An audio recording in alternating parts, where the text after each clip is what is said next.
Se você chegou nesse vídeo é porque você caminha no Entremundos e você sabe que as palavras têm poder.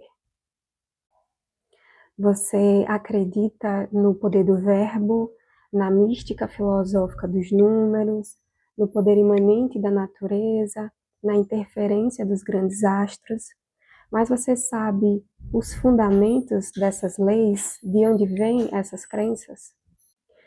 Esses fundamentos, eles são inclusive históricos. A história, ela é fundamental para que a gente qualifique o nosso entendimento e, por consequência, as nossas práticas. Os fundamentos de muitas das nossas crenças estão na antiguidade. Por isso que é importante que a gente volte para a antiguidade diversas vezes, para que a gente entenda de onde surgem as leis que regem a nossa vida, os entendimentos que regem a nossa prática, a nossa relação com o entremundos. Eu espero que você passe a nos acompanhar e, se sim, você vai perceber que eu vou voltar nesse ponto diversas vezes ao abordar outros temas, da importância de a gente voltar para a antiguidade. Se você quiser começar a cultuar uma deusa ou um deus, por exemplo, você vai precisar voltar para a antiguidade para estudar quem era essa divindade, como ela se portava, que mundos ela regia, o que ela comia, o que ela bebia. Você vai precisar voltar na história para entender quem é essa deusa que você quer cultuar. Mas a gente volta para a antiguidade não só porque as deusas e os deuses eram desse contexto histórico, mas porque na antiguidade a gente encontra os fundamentos para entender por que os indivíduos se relacionavam com os deuses, como eles se relacionavam, e entender como se organizavam as leis que a gente pratica e a gente reivindica nos dias de hoje. A antiguidade é um contexto muito grande, temporal, né? Então eu peço que vocês levem em consideração que eu estou falando de uma maneira mais geral. Na antiguidade, nós temos uma outra forma de organização da sociedade e, por consequência, uma outra forma de organização de relação com o sagrado. Diferente do que acontece hoje na modernidade, o sagrado na antiguidade ele estava presente em todas as dimensões da vida social. Ele, inclusive, interferia diretamente, produzia e reproduzia as várias dimensões da vida social.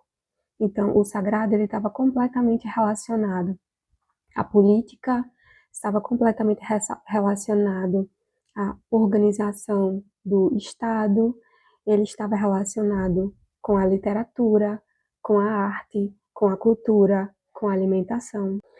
Então, na modernidade que nós vivemos, nós temos todas as dimensões bem separadinhas. Uma coisa é a política, outra coisa é a ciência, outra coisa é a arte, outra coisa é a cultura. Cada uma possui sua legalidade própria, ainda que todas se relacionem, mas cada uma possui sua legalidade própria. Na antiguidade, a forma de organização da sociedade era diferente, né? Então, o sagrado ele não estava dissociado, não existia o sagrado sozinho. O sagrado ele estava permanente e em completa reprodução em todas as outras dimensões da vida. A política era decidida sob inspiração divina. A arte era confeccionada sob inspiração divina para representar o divino e por aí vai. Então você não tem um sagrado dividido, cindido. Você tem um sagrado em totalidade. E isso vai fazer toda a diferença. Lembrando que a antiguidade é um contexto, é uma temporalidade histórica. Então, muitas culturas, muitas sociedades estão implicadas, né, nesse contexto histórico. E aí eu vou fazer um recorte aqui para a discussão, para a cultura grega. E a minha referência vai ser a Teogonia de Hesíodo. O Jaá-Torrano, que é a autoridade acadêmica que vai traduzir e explicar para a gente a teogonia, ele vai nos apresentar e explicar a figura do Aedo. O Aedo era uma figura central na cultura grega, no contexto ainda bastante agrário, e antes da escrita se tornar central na organização da vida. Então, a gente está falando num contexto em que já existia a escrita, obviamente, mas ela ainda não era predominante nem central na organização da vida, né? Então, a escrita, ela ainda não determinava a vida em sociedade. Ainda era a oralidade. E o Aedo era o poeta. Nesse caso, ele era praticamente o guardião da história e da memória daquele povo. Porque tudo era feito a partir da oralidade. Os comércios, os aprendizados, ensinamentos, tudo era feito a partir da oralidade. Portanto, os aedos, eles eram fundamentais no contexto da cultura grega, naquele contexto histórico. Como tudo era passado pela oralidade, tudo era criado pela oralidade também. E os aedos, eles apresentavam, por meio do canto, a criação dos deuses. Então, o Aedo, ele era um poeta-cantor. E como o sagrado estava em todas as dimensões, ele não cantava por si só. Ele cantava a partir da inspiração das musas. Eu não vou entrar muito em detalhes para o vídeo não ficar muito longo. O que a gente precisa saber no contexto desse vídeo é que naquele momento, naquele contexto em que a oralidade dominava tudo, em que não era a escrita ainda que organizava a vida, então tudo era criado pela oralidade.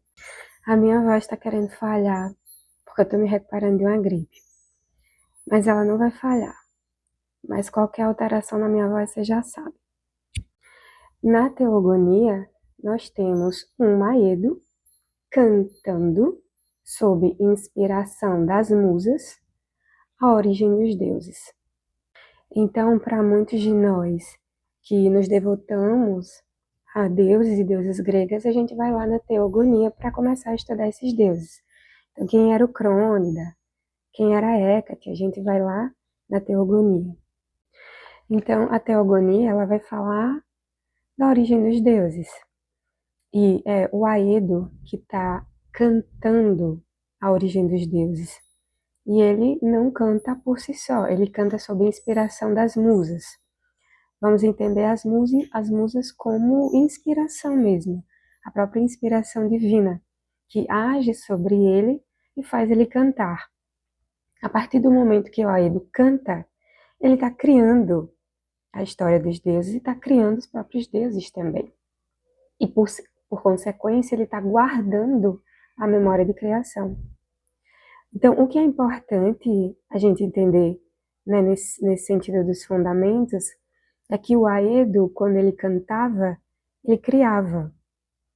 A manifestação se dava a partir do canto, né, da fala, da voz, do som.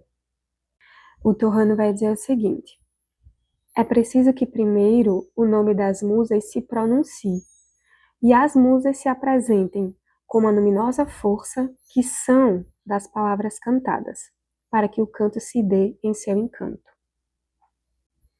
Não é nem a voz, nem a habilidade humana do cantor que imprimirá sentido e força, direção e presença ao canto, mas é a própria força e presença das musas que gera e dirige o nosso canto. Então, sob a inspiração divina, os aedes cantavam e criavam o mundo divino e também outras expressões da própria vida. O canto dos aedes era criador. Eles criavam, eles manifestavam a partir do canto. E daí a gente encontra o fundamento de que as palavras têm poder. O canto, no caso, são palavras cantadas. Então a palavra ela é importante para nós porque ela é dotada da capacidade de criação. Então, quando estamos falando, nós estamos criando. Quando estamos cantando, estamos criando também. As musas, elas podem ser entendidas para a gente nesse momento como a própria inspiração divina, como a intuição que nos conecta ao divino, ao entremundos, à espiritualidade. Então, ele canta sob inspiração divina. A nossa fala, o nosso canto também deve ser sob inspiração divina. E é por isso que ele se torna poderoso. A palavra, ela é muito poderosa porque ela tem intenção e frequência. Bem diferente da escrita, que a escrita ela é muito poderosa também. A escrita, ela tem intenção, mas ela tem baixa frequência, ela não tem muita frequência, né? E a escrita, ela só pode se desenvolver e se aprofundar num contexto social em que a racionalidade, ela já predomina. E nós sabemos que nós precisamos e somos, obviamente, racionais por vivermos no mundo material, mas se a gente é racional demais, a gente perde a sensibilidade ao espiritual. Então vamos focar nesse ponto. A fala, ela cria, ela manifesta. A fala é viva e ela é livre. Ela só pode ser criadora porque ela é livre.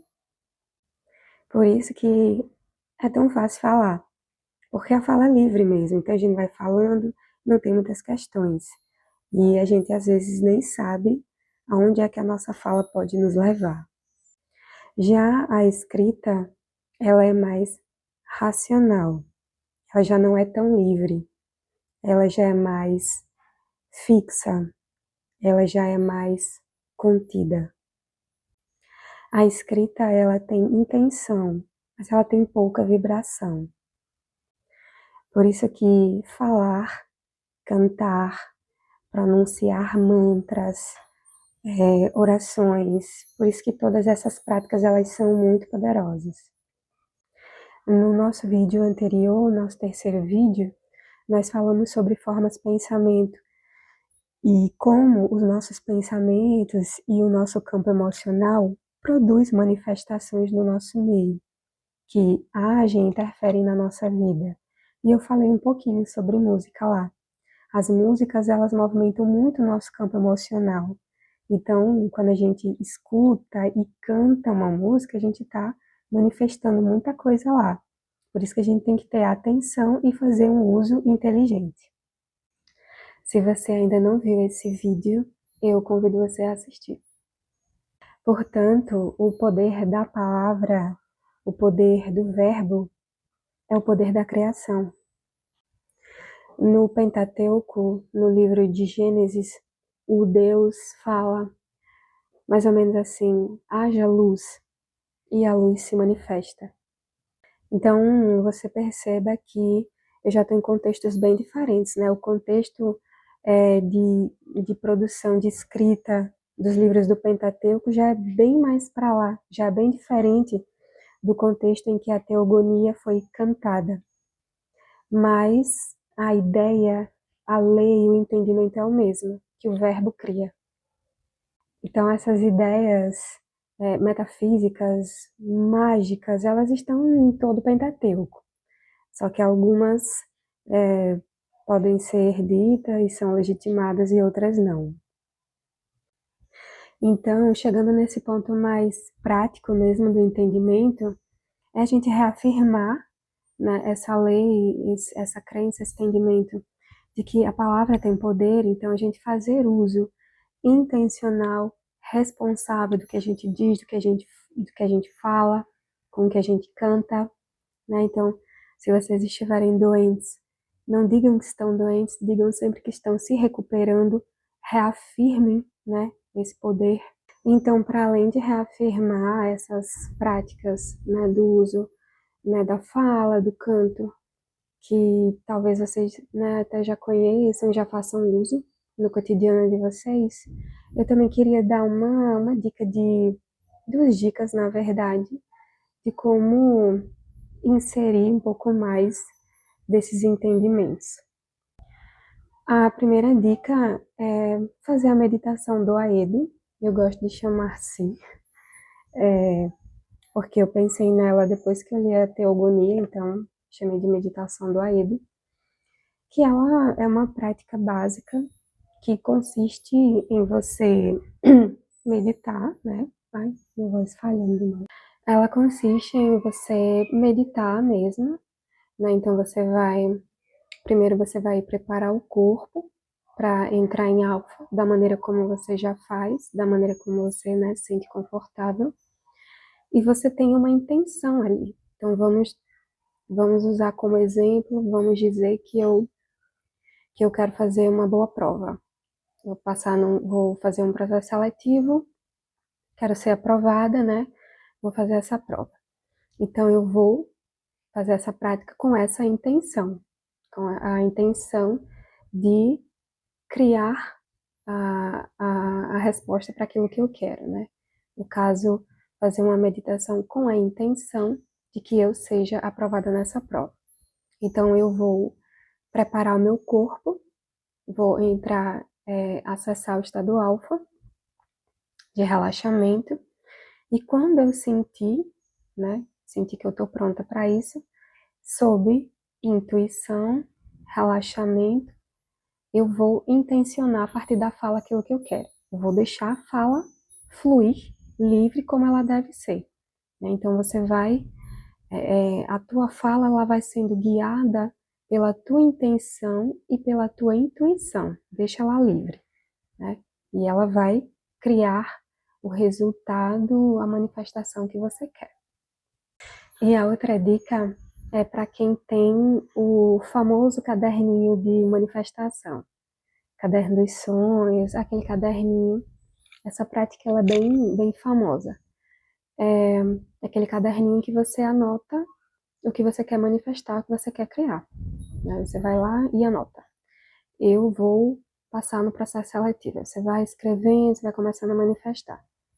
A minha dica, na verdade, para quem faz uso desse caderninho, é você, antes de escrever, você fazer essa prática.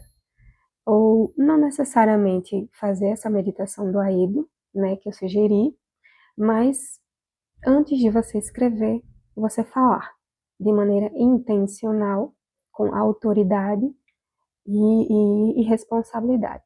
Então você vai falar antes naquilo, lembra? A fala, a voz, a palavra tem o poder de criação. Ela é muito mais livre, por isso que ela cria, ela manifesta, ela interfere no mundo. A escrita, ela já contém, ela mantém, ela organiza, ela fixa.